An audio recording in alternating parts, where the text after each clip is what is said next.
जय हिंद दोस्तों, आज से लगभग 6.6 करोड़ ईयर्स पहले 15 किलोमीटर रेडियस का एक एस्टेरॉइड पृथ्वी से टकराती है।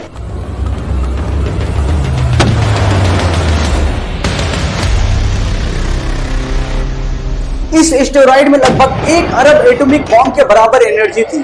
इतनी शक्तिशाली टक्कर के कारण पृथ्वी में उस समय तक मौजूद डायनासोर या सभी छोटे बड़े जानवर मारे जाते हैं और देखते ही देखते पूरी पृथ्वी में लाशों का ढेर लग जाता है। क्या यही ये वजह डायनासोर के विनाश का कारण बनी? अगर नहीं तो क्या वजह रही होगी डायनासोर के विनाश के कारण का? चलिए जानते हैं इस वीडियो में।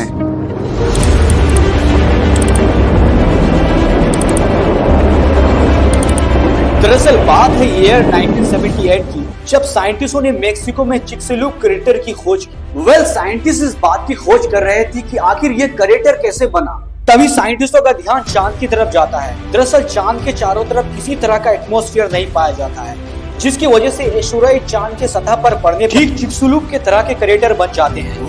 अब क्या था, साइंटिस्ट इस बात का सबूत पा जाते हैं कि ये चिक्सुलुक क्रेटर किसी न किसी एस्टेरॉइड के गिरने से ही बना है। दोस्तों, तब वैज्ञानिक पता पा जाते हैं कि हमारे अर्थ में कभी न कभी तो एस्टेरॉइड गिरा होगा और बारीकी से इस क्रेटर का रिसर्च करने पर कुछ बड़े और अलग किस्म के जानवरों की हड्डी और फॉसिल पाए जाते हैं, जिसे देखकर वैज्ञानिक दंग रह जाते हैं और इस तरह से साइंटिस्ट डायनासोर के बारे में जानना शुरू करते हैं। आज से लगभग 245 मिलियन ईयर्स पहले पूरी पृथ्वी में डायनासोर का राज था।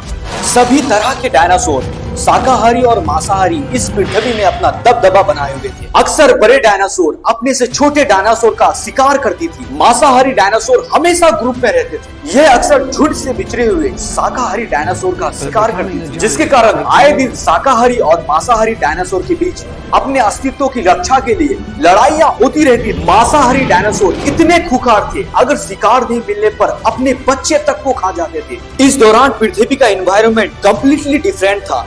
पेंजिया के टूटने के कारण जगह जगह वोल्केनिक इरप्शन हो रहे थे। ये वोल्केनिक इरप्शन बिल्कुल ही डिफरेंट था। पिछले 50 करोड़ सालों में इससे भयंकर तबाही कभी नहीं हुई थी। पृथ्वी के टेक्टोनिक प्लेट के ऊपर नीचे होने के कारण आए दिन भूकंप होते रहते, जिसके कारण तापमान में बढ़ोतरी हो रही थी और ऑक्सीजन का लेवल मानो घटता जा रहा था। पर इस तरह के प्रॉब्लम के बावजूद भी डायनासोर ने खुद को इस तरह के एनवायरनमेंट में रहने लायक बना लिया। जब 6.6 करोड़ ईयर्स पहले एस्टेरॉइड पृथ्वी पर गिरती है तो धूल का सैलाब पूरे पृथ्वी में फैल जाती है और सल्फर की मात्रा मानो दिन ब दिन बढ़ती जा रही थी और ऑक्सीजन का लेवल घटता जा रहा था। एटमॉस्फेयर में धूल मौजूद होने के कारण सूर्य की किरणें पृथ्वी तक नहीं पहुंच पाती है, जिसके कारण प्रकाश संश्लेषण की क्रिया रुक जाती है। अब प्रकाश संश्लेषण की क्रिया नहीं होने के कारण सभी पेड़ पौधे मारे जाते हैं। अब पृथ्वी में पेड़ पौधे का नामो निशान तक नहीं बचा था। पेड़ पौधे पृथ्वी में नहीं मौजूद होने के कारण ऑक्सीजन की मात्रा पृथ्वी में दिन ब दिन घटती चली जा रही थी, जिसके कारण एस्टेरॉइड की धमाका के बाद जो जीव बचे थे वो ऑक्सीजन की कमी के कारण मारे जाते हैं। इसके बाद हम लोग के लिए एक पहेली बन जाती है, क्या सच में पृथ्वी में डायनासोर था? अगर आपको ये वीडियो पसंद आया है तो मेरे चैनल को सब्सक्राइब करें और मेरे वीडियो को लाइक करें। फिर मिलते हैं नए वीडियो के साथ।